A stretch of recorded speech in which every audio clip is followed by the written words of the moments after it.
And I would think about this, because I'll tell you what it is that you need to do to be successful. Some of these things aren't so malleable, but others are things that you can work on.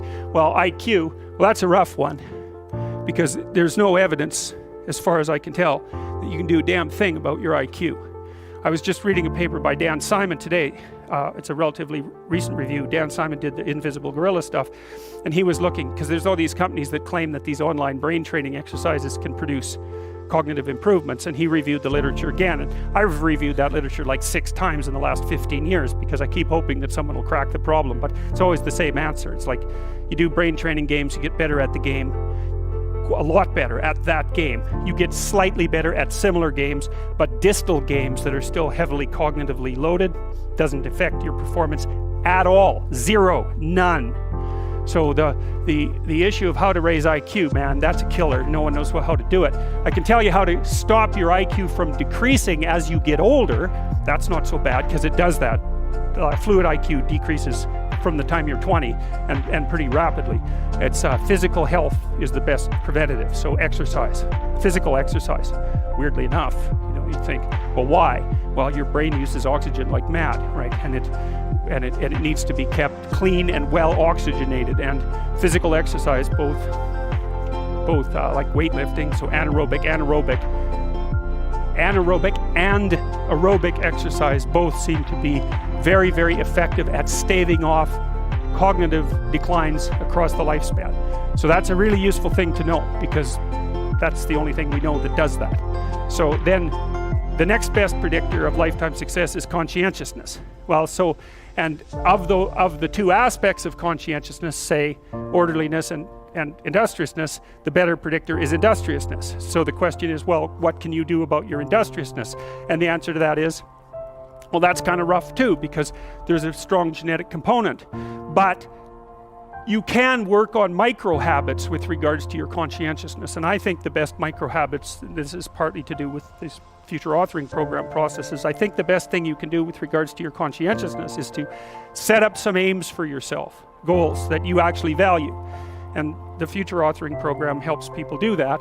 And basically it does a situational analysis of, it helps you do a situational analysis of your life more than a psychological analysis, I would say. And so the questions are something like, well, all right, you're going to have to put some effort into your life, and you need to be motivated to do that. And so what are the potential sources of motivation? Well, you could think about them in the big 5 manner. If you're extroverted, you want friends. If you're agreeable, you want an intimate relationship. If you're disagreeable, you want to win competitions. If you're open, you want to engage in creative activity. If you're high neuroticism, you want security. Okay, so those are all sources of potential motivation that you could draw on, that you could tailor to your own, your own personality.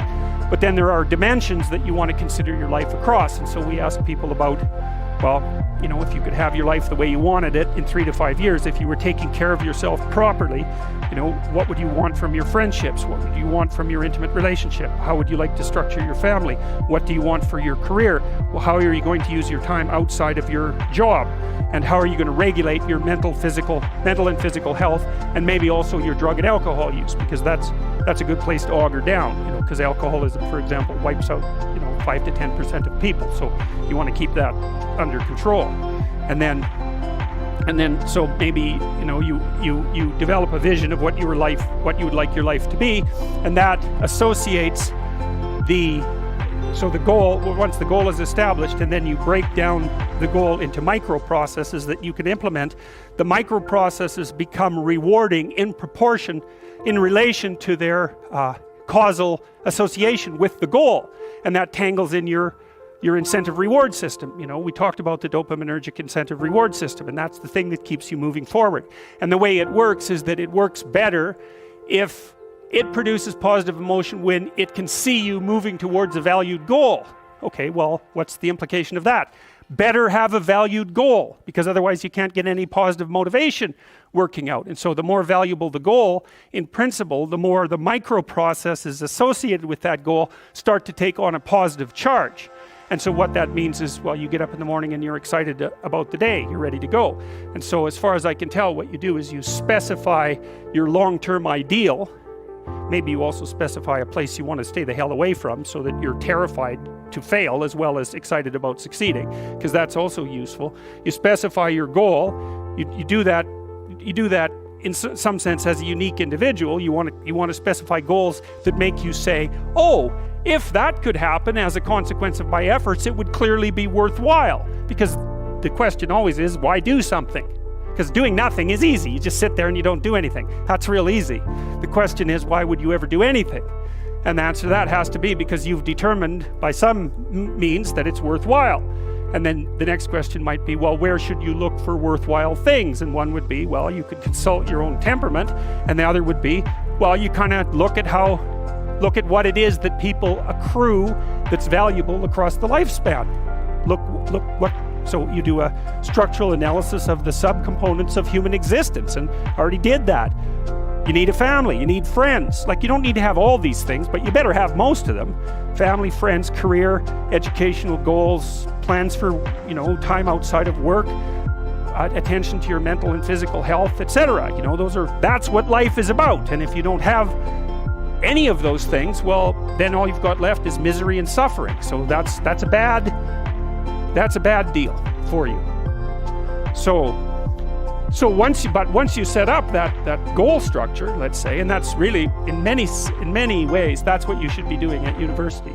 That's exactly what you should be doing, is trying to figure out who it is that you're trying to be, right? And you aim at that, and then you use everything you learn as a means of building that person that you want to be. And I really mean want to be. I don't mean should be, even those things are going to overlap. And it's important to distinguish between those, because that's partly, and this is back down to the micro-routine analysis. So if I was saying, well, you're going to try to make yourself more industrious. Okay, number one, specify your damn goals, because how are you going to hit something if you don't know what it is? That isn't going to happen. And often people won't specify their goals too, because they don't like to specify conditions for failure. So if you keep yourself all vague and foggy, which is real easy, because that's just a matter of not doing as well, then you don't know when you fail. And people might say, well, I really don't want to know when I fail because that's painful. So I'll keep myself blind about when I fail. That's fine, except you'll fail all the time then. You just won't know it until you've failed so badly that you're done.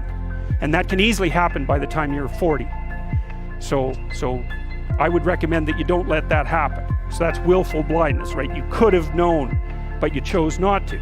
Okay, so once you get your goal structure set up, you think, okay, if I could have this life, looks like that might be worth living, despite the fact that it's going to be, anxiety provoking and threatening, and there's going to be some suffering and loss involved and all of that. Obviously, the goal is to have a vision for your life such that, all things considered, that justifies your effort. Okay, so then what do? Well, then you turn down to the micro routines. It's like, okay, well, this is what I'm aiming for. How does that instantiate itself day to day, week to week, month to month? And that's where something like a schedule can be unbelievably useful. Google Calendar. It's like, make a damn schedule and stick to it. Okay, so what's the rule with the schedule? It's not a bloody prison. That's the first thing that people do wrong. They say, well, I don't like to follow a schedule. It's like, well, what kind of schedule are you setting up? Well, I have to do this, then I have to do this, then I have to do this, and then I just go play video games, because who wants to do all these things that I have to do? It's like, wrong.